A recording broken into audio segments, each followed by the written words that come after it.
Good afternoon. This is Jim Whitehead of All Power Group, and I'm very happy to be here, and I hope you are here too.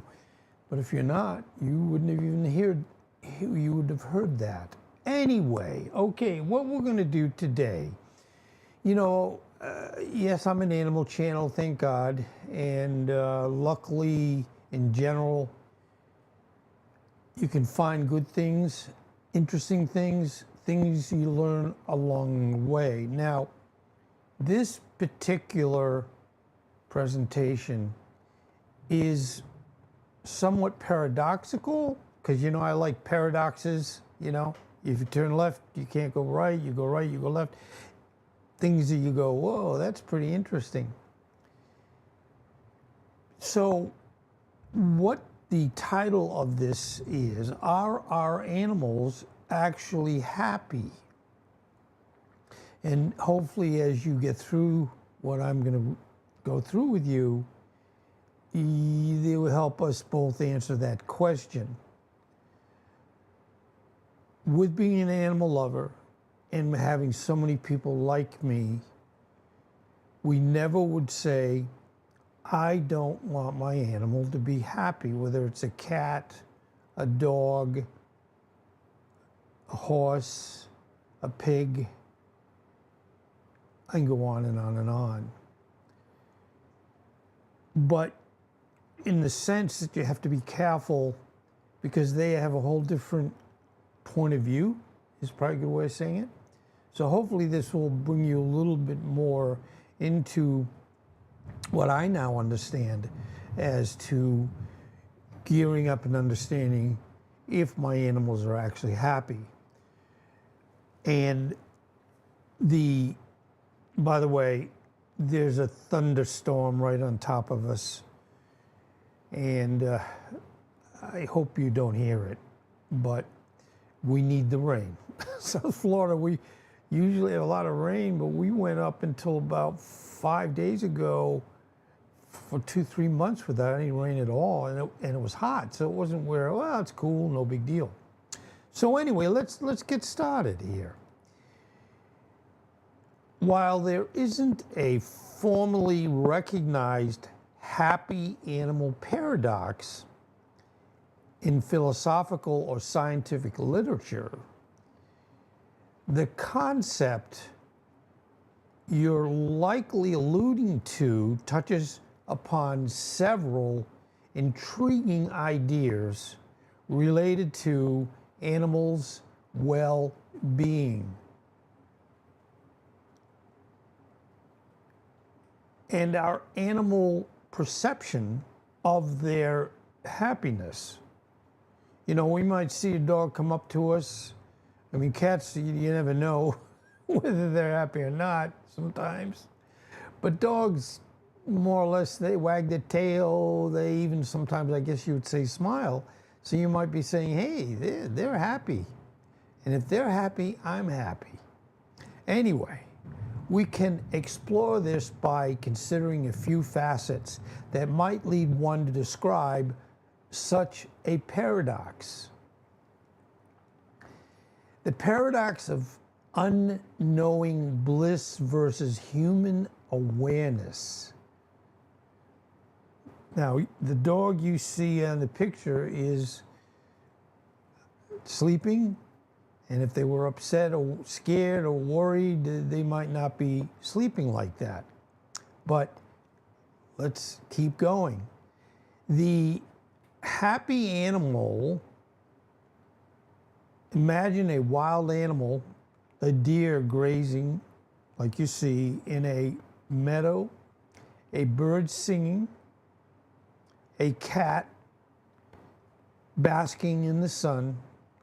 From a human perspective, these animals often appear content, free from the existential anxieties, financial worries, or complex emotional trauma that can plague humans. I mean, I don't worry about too many things, but it certainly would be nice if we could be, as in the United States, let's say a happier population. You see a lot of what I consider unhappiness and the way people act. You really say, wow, I'm sorry they're looking at that. Hey, Chris, thank you for being here. Mohammed, thank you. Good to see you. They live in a present moment, which is good because, if it's not that they don't remember where they came from or what they did before, but it's relatively simple in that what's happening right now is their biggest thing in the world.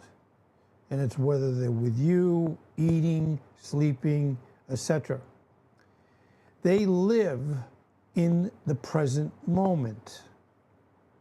Unfortunately, we don't. Like, I have a doctor's appointment tomorrow. Am I worried about that? Well, yeah, I'm not a young guy. I had to do some homework for the doctor. And, there's things, you might be saying, wow, this could happen, that could happen. And you try to rationalize some things. You go, well, 7 out of every 10 things you worry about don't happen. And that's just a saying we've heard and people say.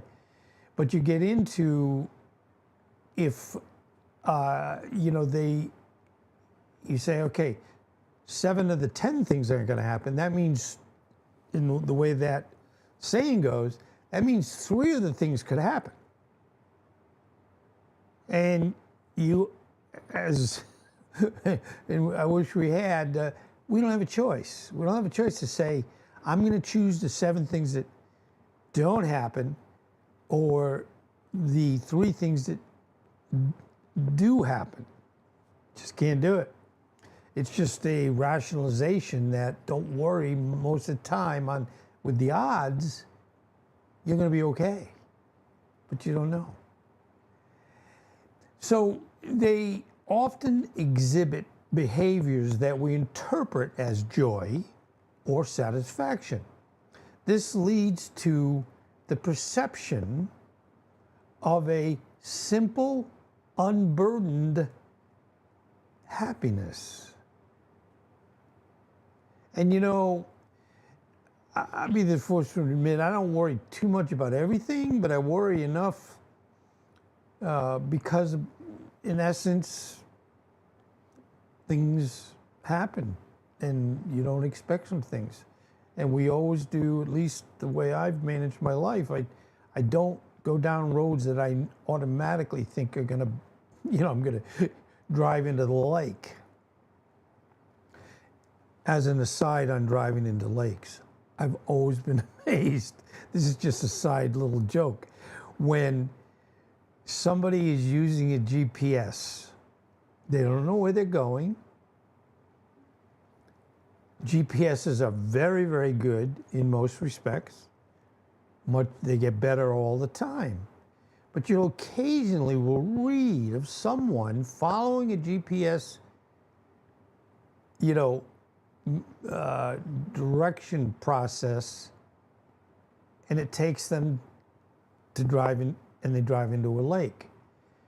And in some cases, I think even people have drowned because, they might not be able to swim, or they have their windows closed, they can't open them up. So, I always get that where you read about it, you go, oh, you feel so bad, but they really shouldn't have followed or needed to follow that GPS, because GPS certainly wouldn't jump out at you and go, what the heck? Why did you, A, either not go into the lake, or what the heck? Why would you think I would tell you to go into a lake? Anyway, back to the story. The paradoxical element. The paradox arises when we consider why they appear happy. Is it because they are truly happy in a conscious, reflective way, or is it because they lack the cognitive capacity for unhappiness as humans experience it? And I hope they don't, personally. You know, we don't want our animals to get neurotic about everything that's going on. You know, and again, I tell some of my life stories. Unless you've been under a rock, you know that there's been some issues in reference to Social Security where in the past it was pretty much done as long as you were here and you had qualified, you would get the check at midnight on the date that you're supposed to have it, and for the next day, and you would never seem to have to worry about it. Well, I had to get mine last night. I mean, mine was going to come in at after midnight. So when I get up this morning, put my phone on, it could have been where there would have been a big zero, and I would have been in trouble, my wife and I. So anyway, the lack of future-oriented anxiety. So this is lack of future-oriented anxiety. Animals generally don't worry about tomorrow's food, past regrets, or hypothetical future problems. And you know, there's a fine line. If I sit here and go, I never think about anything that could be a problem, I just, whatever. Or you do the opposite, and you go, ooh, you know, I get these things that could happen. You know, they have it in a sense, as long as we are doing what we should do for them. They don't have to sit there and say, well, you know, I'm not getting fed and I'm hungry. And it would be where they'd be, you know, thinking differently than I, but they certainly would get used to what's going on. Their happiness might stem from a simpler existence focused on immediate gratification of needs and the instinctual drives. So, you know, we kind of like that.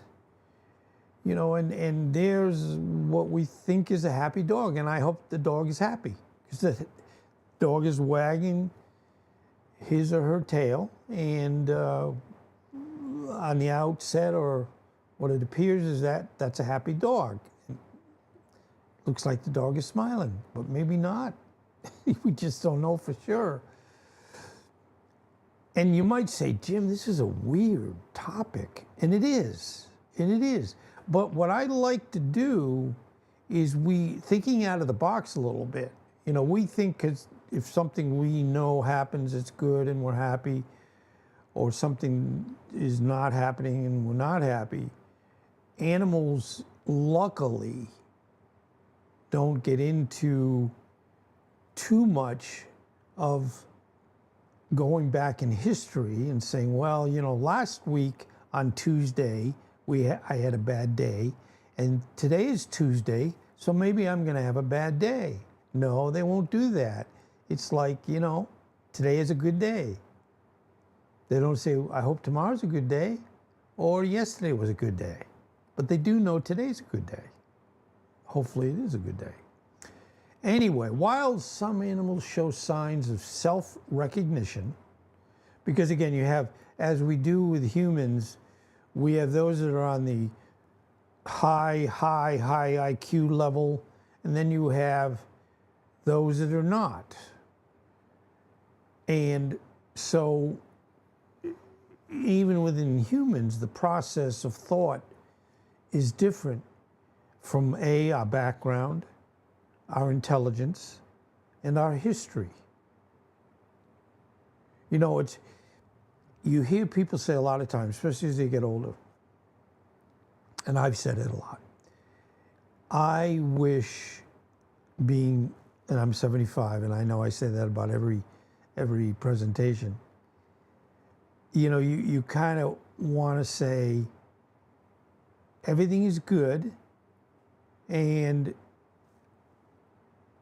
it's going to be fine today. But you don't know that because you've had so many things. And even with doing my channel here, I've had, in the last 2-3 days, I've had some equipment issues.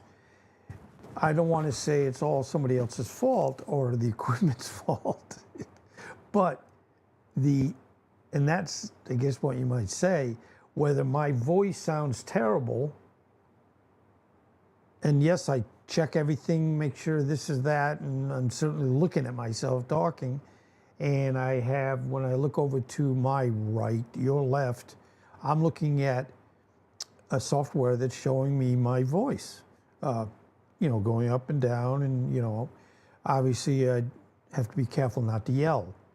But back to the animals for self-recognition, they likely don't possess the same level of introspective self-awareness that allows humans to ruminate on their emotions or compare their lives to others. And that, you know, I think one reason why I love animals so much, my mother did, and so it's innate. But you also feel that you can do your best for them without having it where they compare and say, oh, when I was with someone else, or yada, yada, yada, it wasn't good, now it's great. Personally, I think every animal should have the best of the best. But we don't have that type of situation. Anyway, this lack of complex self-awareness could be seen as a blessing that prevents certain forms of suffering. The human projection. Well, boy, they both look happy, don't they? I hope they are. The human projection. We often project our own understanding of happiness onto animals. We see a wagging tail and assume joy, a purring cat and assume contentment. While these are often accurate interpretations of their emotional state, the nature of that emotional state might be fundamentally different from human happiness. And I know you probably say, hey, Jim, okay, so you brought this up where my dog might look happy and is not happy. So now what am I going to do? I get it. I get it. It's just, I like to open up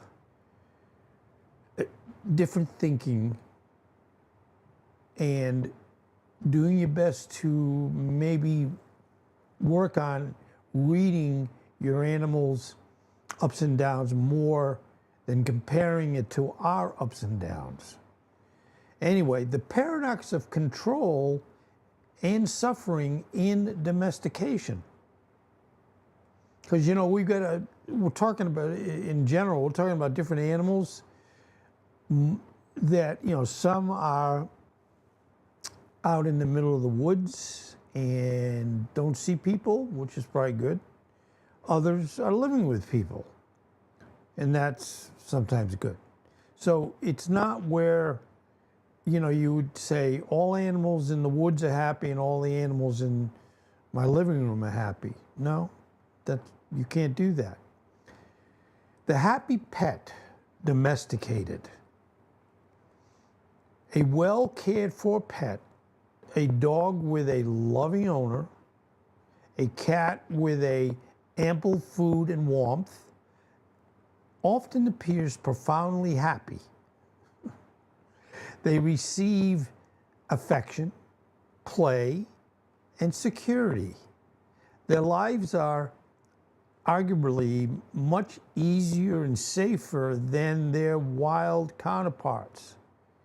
So, not that we want to domesticate all animals, and I'm not looking to bring, let's say, a leopard, a tiger, a lion into my home, although I probably would love to have one. But the point is, there's certain domestication that makes sense in certain times that it does not. So that's another issue.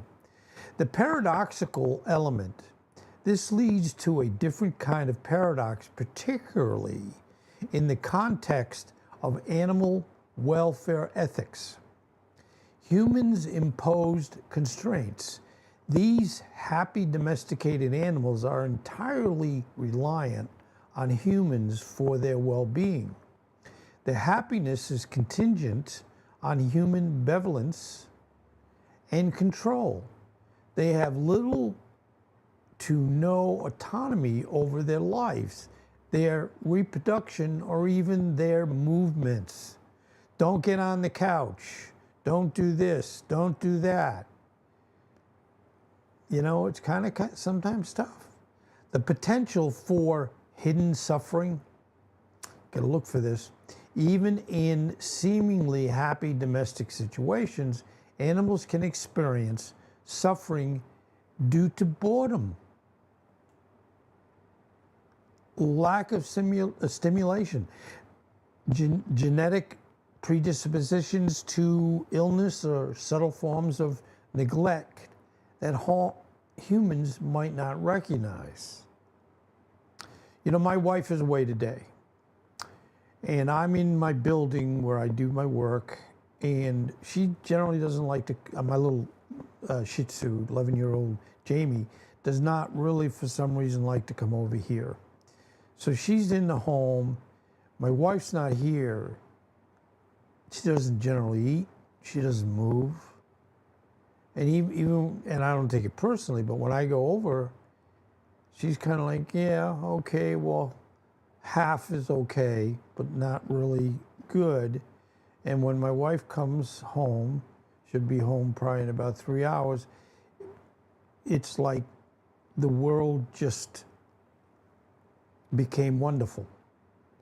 Anyway, is their happiness true if it's so tightly bound by human control and the potential for unexpressed needs? So I guess, you know, you can't necessarily sit your dog or cat down and go, hey, let's have a talk. Are you doing okay? Are we feeding you enough? You getting enough exercise? Are you happy? Well, you can't really do that either, because they don't really know how to answer the question. Anyway, the ignorance of bliss, and we've heard that before, argument, is a domesticated animal happier because it doesn't know what it's missing in terms of freedom or self-determination? Or is it truly experiencing a superior form of well-being compared to a wild animal constantly facing threats? Some of these that I do, it's not that I can even give the answers. It's just thought-provoking is my goal, and having it where you're thinking of your animals. And, you know, Jamie has probably 38 toys. Does she need 38 toys? No. But we know she likes them. And she has different toys for different days or different time of day, and going to bed at night, yada, yada, yada. Anyway, the paradox of our empathy and their experience. Our desire for animal happiness as humans, we often deeply desire for animals to be happy. We spend significant resources on pet care, conservation, and animal welfare. By the way, they're worth it. And by this whole paradoxical discussion, it isn't where I'm suggesting you do anything different. It's just the recognition that they could very well be bored with the same toys, bored with the same where the bed is. So I guess it's where you'd say, let's kind of look at them more closely and see if there's anything that we can do that you might think would make them get into more of the moment and not the same old thing. Anyway, our empathy, while laudable, often leads to an anthropomorphic, excuse me, I mess these words up, understanding of animal happiness. We want them to experience joy as we understand it, which might not align with their actual lived experiences. The problem of access, we can never truly know what it's like to be another species. Their subjective experience of happiness, pain, and existence remains largely inaccessible to us. And that would be, and as I even read these, and I've read this, of course, and I put it together, but even as I'm reading it, you're saying, what could I do to better understand where they're coming from and where we could do things that would make them feel happy. Anyway, the ethics of intervention. If an animal truly is happier due to a lack of complex cognition or simpler existence, does our intervention, e.g., trying to enrich their lives in human ways, always improve their well-being? Or can it sometimes inadvertently introduce new forms of stress or confusion? Animals are smart. And I'll never say they're not. And when somebody says a dumb animal, they're more dumb than the animal, if whatever. But obviously their thought process and their intelligence is so much different than ours. So, again, they're not going to have the capacity to act like we do or know when we're happy and when we're not happy. It's very interesting. In essence, the happy animal paradox isn't formal logical contradiction, but rather a set of compelling questions that emerge when we are trying to reconcile our human understanding of happiness with the diverse and often inscrutable inner lives of animals. It forces us to consider the limits of our empathy, the nature of consciousness, and the ethical implications of our interactions with the animal kingdom. So I hope, and I know some would say, wow, I didn't get too much out of that. All it is saying is be a little bit more mindful that seeing a wagging tail is not always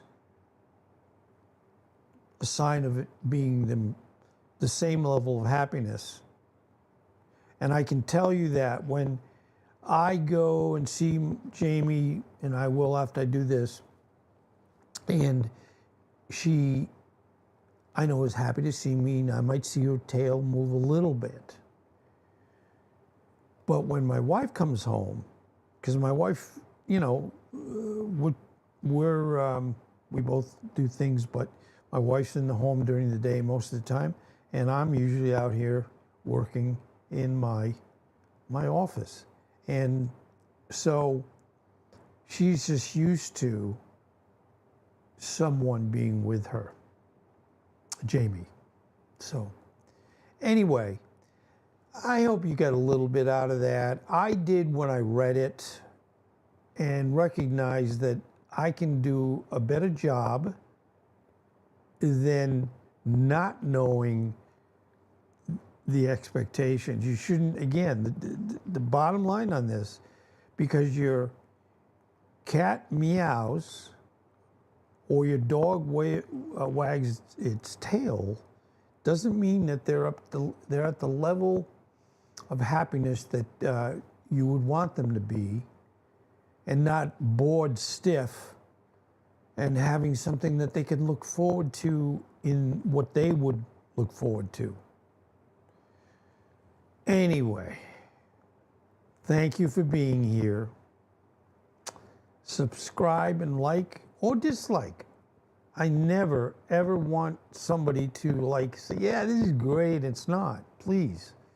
I think any YouTube creator, yes, if you get a bad comment and somebody says you're a jerk, I got to admit, you don't sit there and go from that and go, oh, well, hey, I'm happy that person thinks I'm a jerk. No, you're not. But you have to be objective and recognize that everybody has a right to say how they feel.